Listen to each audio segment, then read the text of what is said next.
চাকরিটা তৃণমূলের ছেলেমেয়েরাই পাবে, তৃণমূলের ছেলেমেয়েরা পাবে, একটা সিম্পল আর কিছু নয়। কিভাবে পাবে, কোথায় পাবে, কেন পাবে সেসব আমি বলবো না। চাকরিটা তৃণমূলীরাই পাবে, কোথায় পাবে, কিভাবে পাবে, কেন পাবে সেটা আমি আপনাদের বলবো না। কে বলছে? রাজ্যের শিক্ষামন্ত্রী। এক শিক্ষামন্ত্রী শিক্ষকের চাকরি চুরি করে এখন জেলে, আরেক শিক্ষামন্ত্রী, বর্তমান শিক্ষামন্ত্রী, শিক্ষকের চাকরি চুরি করেছি করব বলে প্রকাশ্যে মঞ্চে ঘোষণা করেও এখনো জেলে যায়নি। আরেক শিক্ষামন্ত্রী, শিক্ষা প্রতিমন্ত্রী পরেশ অধিকারী আজকে মেয়েকে নিয়ে আলিপুরে এসে আদালতে আত্মসমর্পণ করল। বিশেষ সিবিআই আদালতে আজকে আত্মসমর্পণ করলেন রাজ্যের আরেক শিক্ষামন্ত্রী, শিক্ষা প্রতিমন্ত্রী পরেশ অধিকারী ও তার মেয়ে অঙ্কিতা অধিকারী। মমতা বন্দ্যোপাধ্যায় সরকারের শিক্ষকের চাকরি চুরির এই প্যান্ডোরার বাক্স খুলে গিয়েছিল যখন এই পরেশ অধিকারীর মেয়ে অঙ্কিতা অধিকারী চাকরি চুরি করে ধরা পড়েছিল। 2019 অব্দি পরেশ অধিকারী বামফ্রন্ট করতেন, ফরওয়ার্ড ব্লকের নেতা ছিলেন। 2019-এর পর ফরওয়ার্ড ব্লক থেকে সোজা চলে এলেন তৃণমূলে। আদর্শ, নীতি বামফ্রন্টের নেতাদের আবার আদর্শ, তার আবার নীতি অধিকাংশ নেতাদের। তো ফরওয়ার্ড ব্লকের নেতা পরেশ অধিকারী হয়ে গেলেন তৃণমূলের নেতা। শর্ত কি ছিল তৃণমূলে আসার? নিজের মেয়ে অঙ্কিতা অধিকারীকে পাড়ার স্কুলে চাকরি দিতে হবে। তো তাই দিয়ে দিল মমতা বন্দ্যোপাধ্যায় সরকার, শিক্ষামন্ত্রী পার্থ চট্টোপাধ্যায় একেবারে অঙ্কিতা অধিকারীকে তালিকার 1 নম্বরে নাম দিয়ে পাড়ার স্কুলে চাকরি দিয়ে দিল। কিন্তু তখন কলকাতা হাইকোর্টে ছিলেন বিচারপতি অভিজিৎ গাঙ্গুলি। যারা চাকরি পাননি সেই ববিতা বিশ্বাস বলে একজন মামলা করেছিলেন এবং তিনি অঙ্কিতা অধিকারীর বিরুদ্ধে সমস্ত প্রমাণ নিয়ে মামলা করেছিলেন ববিতা সরকার। এবং 2022 সালের মে মাসে অঙ্কিতার চাকরি বাতিল করে দেন হাইকোর্টের তৎকালীন বিচারপতি অভিজিৎ গাঙ্গুলি। 2022 সালের মে মাসে অঙ্কিতার চাকরি ফিরে পান ববিতা সরকার, সেই সঙ্গে 15 লক্ষ টাকা পান। তারপরে জানা গেল ববিতার মূল্যায়নও ঠিকঠাক করেনি মমতা বন্দ্যোপাধ্যায়ের এসএসসি, তারও চাকরি চলে যায়। সেই চাকরি পান অনামিকা রায় বলে একজন প্রার্থী। গত বছর 26,000 শিক্ষকের চাকরি বাতিলের সময় তার চাকরিও চলে যায়। এই হচ্ছে মমতা বন্দ্যোপাধ্যায়ের সরকার, একটা কমেডি চোরের সরকার। চোর দুর্নীতিবাজের সরকারটাকে আপনারা 3 বার ভোট দিয়ে এই রাজ্যের মাথায় বসে রেখেছেন। বাংলার 2.5 কোটি মহিলা ভোটার, আমি যেটা বারবার বলি, 3 কোটি মহিলা ভোটারের মধ্যে বাংলার 2.5 কোটি মহিলা ভোটার জানেই না রাজ্যে কি হয়ে চলেছে, কিছু জানে না। বাড়ির মাসিমা, পিসিমা, কাকিমা জিজ্ঞাসা করুন রাজ্যে কি ঘটছে, কত বড় বিপদের সামনে আপনারা আছেন, কিচ্ছু জানে না। তারা শুধু জানে যে মাসের শেষে আমি 1000-1200 টাকার লক্ষ্মীর ভান্ডারটা ঢুকছে কিনা। তাই রাজ্যে শিক্ষকদের চাকরি চুরি গেল, 26,000 শিক্ষক অশিক্ষক কর্মচারী পথে বসে গেল, বাংলার অধিকাংশ ভোটারদের কিছু যায় আসে না।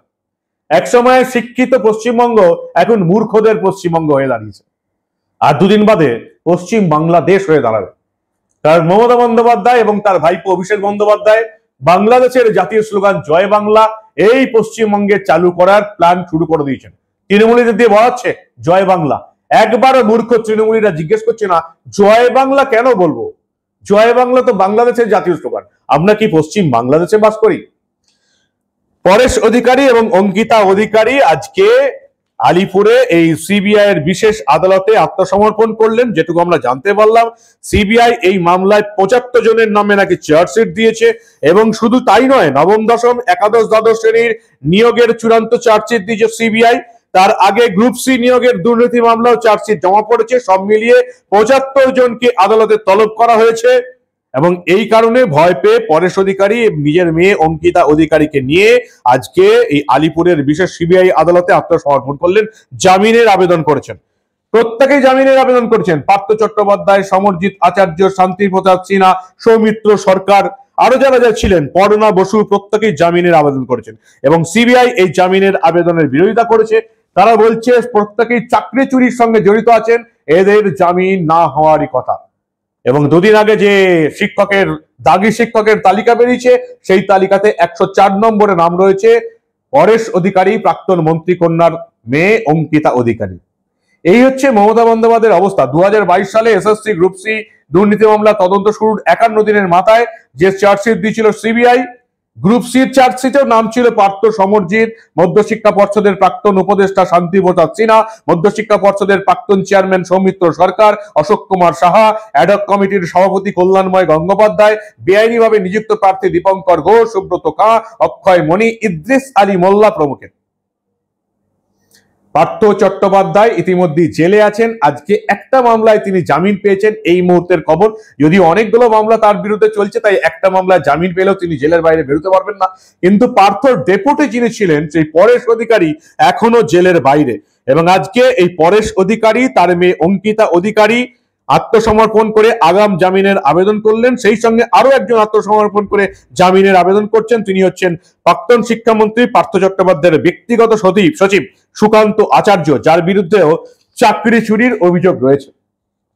আমাদের পালাবার পথ নেই। যত ভাবি দেশের উন্নতি, দেশের ডেভেলপমেন্টের খবর বলবো, রাজ্যের উন্নতির খবর বলবো, কিন্তু কোথায় পালাবো? মমতা বন্দ্যোপাধ্যায় সরকারের আমলে চুরি দুর্নীতিটাই এখন স্বাভাবিক ঘটনা। এমন কোনো জায়গা নেই যেখানে চুরি দুর্নীতি হয়নি। মমতা বন্দ্যোপাধ্যায় সরকারের এমন কোনো ডিপার্টমেন্ট নেই যেখানে চুরি হয়নি। শিক্ষকের চাকরি চুরি, সবে তো শিক্ষকের চাকরি চুরি দেখা যাচ্ছে। এরপরে আদালতে যদি মামলা হয় দমকলে চাকরি চুরি, তাতেও যে কত প্রার্থীর চাকরি বাতিল হয়ে যাবে আর কত মন্ত্রী চুরির দায় ধরা পড়বে তার ইয়ত্তা নেই। যদি আমরা পুলিশের চাকরির ক্ষেত্রে নজর দিই, একবার হাইকোর্টে একটা মামলা হোক পুলিশের চাকরির ক্ষেত্রে, দেখবেন পুলিশের চাকরিতেও গাদা গাদা দুর্নীতি হয়েছে। মমতা বন্দ্যোপাধ্যায় সরকারের আমলে 13 বছরে যা নিয়োগ হয়েছে সবেতেই দুর্নীতি হয়েছে। আমরা একটা চোরদের সরকার চালাচ্ছি বিধানসভা ভোটে জিতিয়ে। অবিশ্বাস্য ব্যাপার না?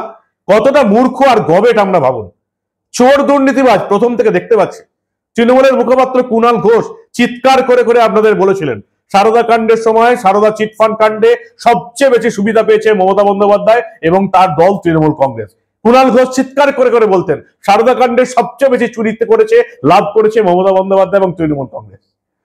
সেই কুণাল ঘোষ এখন তৃণমূল কংগ্রেসের মুখপাত্র, সারদা কাণ্ডের 3.5 বছর জেল কেটে গেছে। অবিশ্বাস্য ব্যাপার নয়? তবুও আমাদের চৈতন্য হয়নি। মালদা, মুর্শিদাবাদ, দক্ষিণ 24 পরগনা, উত্তর দিনাজপুর, ডেমোগ্রাফি চেঞ্জ হয়ে যাচ্ছে।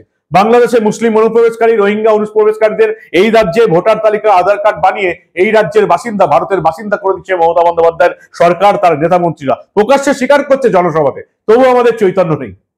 আজকে বাপ বেটি, প্রাক্তন শিক্ষা প্রতিমন্ত্রী এবং তার বেটি, যাকে দুর্নীতি করে চাকরি দেওয়া হয়েছিল, 1 নম্বরে নাম তোলা হয়েছিল যাতে পরেশ অধিকারী ফরওয়ার্ড ব্লক থেকে তৃণমূলে আসতে পারে এবং নিজের মেয়েকে নিজের পাড়ার স্কুলে চাকরি করতে দেখতে পারে, ওটাই শর্ত ছিল। আমরা দাঁত বের করে এখন হেসে যাচ্ছি। 1000-1200 টাকার ভাতা পড়ছে আমাদের মায়েদের, বউয়েদের, কাকিমা, পিসিমা, মাসিমাদের অ্যাকাউন্টে। 1000-1200 টাকার ভাতা দিয়ে তৃণমূলের নেতা মন্ত্রীরা এই রাজ্যকে কিভাবে লুটে নিয়ে যাচ্ছে সেটা যদি একবার এই 2.5 কোটি মহিলা ভোটার, আমার মায়েরা, আমার বোনেরা, আমার মাসি পিসির মা যদি একবার জানতে পারতো। কি বলবেন আপনারা? পরিবর্তন হবে 2024-এ? এই চোর দুর্নীতিবাজ কি চুরি করেনি? শিক্ষকের চাকরি চুরি করে নিয়েছে, নদী পুকুর চুরি করে নিয়েছে, সরকারি জমি চুরি করে নিয়েছে, গরু, কয়লা, বালি, পাথর কি চুরি করেনি? যেখানে তৃণমূল সেখানেই চুরি। তারপরে 2026-এর বিধানসভা ভোটে পরিবর্তন হবে। এই রাজ্যের মানুষ তোলামুলিরা ছাড়া যারা তৃণমূলকে ভোট দিচ্ছে তারা মানুষ বলার যোগ্য নয়। আর তৃণমূলী তো মানুষ নয়, আপনারা আগেই জানেন।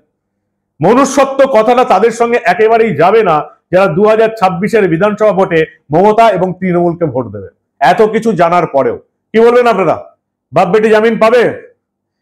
এক শিক্ষামন্ত্রী জেলে, আরেক শিক্ষামন্ত্রী বলছেন তৃণমূলীরাই চাকরি পাবে, সে ঘুরে বেড়াচ্ছে। ব্রাত্য বাসু রাজ্য বিধানসভায় দাঁড়িয়ে বলছেন পাকিস্তানের খান সেনারা 71 সালে যেমন অত্যাচার করেছে, আমাদের রাজ্যের কলকাতায় ভারতীয় সেনা তৃণমূলের উপর নাকি সেরকমই অত্যাচার করছে। ব্রাত্য বাসু আমাদের রাজ্যের শিক্ষামন্ত্রী, যার এই মুহূর্তে কোমরে দড়ি বেঁধে রাস্তা দিয়ে টানতে টানতে যাকে গারদে পড়া উচিত ছিল ভারতীয় সেনার সঙ্গে পাকিস্তানের খান সেনার তুলনা করার জন্য। এরকম নোংরা শিক্ষামন্ত্রী আমাদের রাজ্যে পার্থ চট্টোপাধ্যায়ের আগে আর কেউ এসেছে বলে আমার অন্তত জানা নেই। 1971 সালে 25শে মার্চ কি ঘটেছে কি ঘটেনি? 1971-এ 25শে মার্চে পাকিস্তান সেনাবাহিনী, খান সেনার দল ঢাকা ক্যান্টনমেন্ট থেকে বেরিয়ে নিরীহ সাধারণ নিজের রাষ্ট্রের বাঙালির উপর গুলি চালিয়েছিল কি চালায়নি? ইতিহাসকে আমরা কি মুছে ফেলতে পারি না? ইতিহাসকে আমরা মুছে ফেলতে পারি না। যা সত্য তা সত্য। 71 সালের 25শে মার্চের পর সেই দিনটা থেকে স্বাধীন বাংলাদেশের দাবি আরো জোরালো, আরো পাকাপোক্ত হয়েছিল। এটাই ইতিহাস, এটাকে মুছে দেওয়া যাবে না। পাকিস্তান সেনাবাহিনীকে যদি অপমান করে থাকি, বেশ করেছে। পাকিস্তান ভাই আমাকে বলতে দিন, তাহলে আমি বাইট দেবো না, আমি চিনি না আপনাকে। পাকিস্তান সেনাবাহিনীর সঙ্গে উনি ভারতীয় সেনাবাহিনীকে একাকার করে দিতে চান, তাহলে উনি হয়তো ডোনাল্ড ট্রাম্প। ব্রাত্য বসুর সঙ্গে চলা যায় না। আরে ভাই, ব্রাত্য বসুর সঙ্গে যদি চলা না যায়, তাহলে ব্রাত্য বসুর দেওয়া ওই 100 ছেলের, এখানে যারা আমরা আছি, আমরা যখন প্রাইমারি টিচারের জন্য দাদাকে নাম দিয়েছি, দাদা আমাদের যে কটা কাজ দিয়েছে বা যে কটা আমাদের রেকমেন্ডেশন ছিল, তার থেকে 3-4 গুণ বা 10 গুণ তার রেকমেন্ডেশনের ছেলেদের কাজ চাকরি দিয়েছিল। আমাদেরও রাগ হয়েছিল, আমাদের অভিমান হয়েছিল, কিন্তু দাদার সিদ্ধান্ত মেনে নিয়েছিলাম। আজকে সে বড় বড় কথা বলছে। আজকে যে চাকরিগুলো প্রাইমারি টিচারে সে দিয়েছে, সে বলছে আমি চাকরি দিয়েছি। আর কিছু মূর্খ আছে যারা ভাবে যে ও চাকরি দিয়েছে। আর ওর চাকরি দেওয়ার কি ক্ষমতা আছে? এখন যান না তার কাছে গিয়ে বলুন তো, দক্ষিণ দমদম পৌরসভায় দাদা আমাকে একটা কাজ করে দাও, দেখি কাজ করে দিতে পারে কিনা। জীবনে পারবে না। কেন কাজ করে দিতে পেরেছিল? মাথার উপরে মমতা বন্দ্যোপাধ্যায়, ব্রাত্য বসুদের আশীর্বাদ ছিল বলে। কই সেই? এখন যান, যারা বড় বড় কথা বলছেন, এখনো ফেসবুকে আপনারা দাদার পোস্টে লাইক দেন, তাদেরকে বলছি যে ক্ষমতা থেকে ওই দাদার থেকে এখন একটা চাকরি নিয়ে আসুন, জীবনে পারবে না। আর আপনারা কিন্তু চাকরিটা তৃণমূলের ছেলেমেয়েরাই পাবে, কাজটা তৃণমূলের ছেলেমেয়েরা পাবে। একটা সিম্পল আর কিছু নয়। কিভাবে পাবে, কোথায় পাবে, কেন পাবে, সেসব আমি বলবো না, কিন্তু এটা হবে, এটা হবে এবং হয়েছে এবং আগামী দিনেও হবে। পার্থ চট্টোপাধ্যায় শিক্ষকদের চাকরি চুরি করে জেলে, ব্রাত্য বসু প্রকাশ্যে মঞ্চে চাকরি চুরি করার কথা বলেও এখনো জেলে যায়নি। আর শিক্ষা প্রতিমন্ত্রী পরেশ অধিকারী চাকরি চুরি করে মেয়ের জন্য চাকরি বাগিয়ে নিয়ে এখনো ঘুরে বেড়াচ্ছে। আজকে আত্মসমর্পণ করলো সিবিআই আদালতে এবং আগাম জামিন চাইলো। কি বলবেন আপনারা? এই চুরি দুর্নীতির রাজত্ব থেকে আমরা বেরোতে পারবো? 2026-এ আমরা পরিবর্তন দেখতে পারবো? আপনাদের মূল্যবান এবং গুরুত্বপূর্ণ মতামত জানান দা নিউজ বাংলার কমেন্ট সেকশনে। দেখতে থাকুন দা নিউজ বাংলা। আমরা আবার এই রাজ্যে ঘটে যাওয়া এই ধরনের অনেক খবরই চেপে রাখতে দেব না।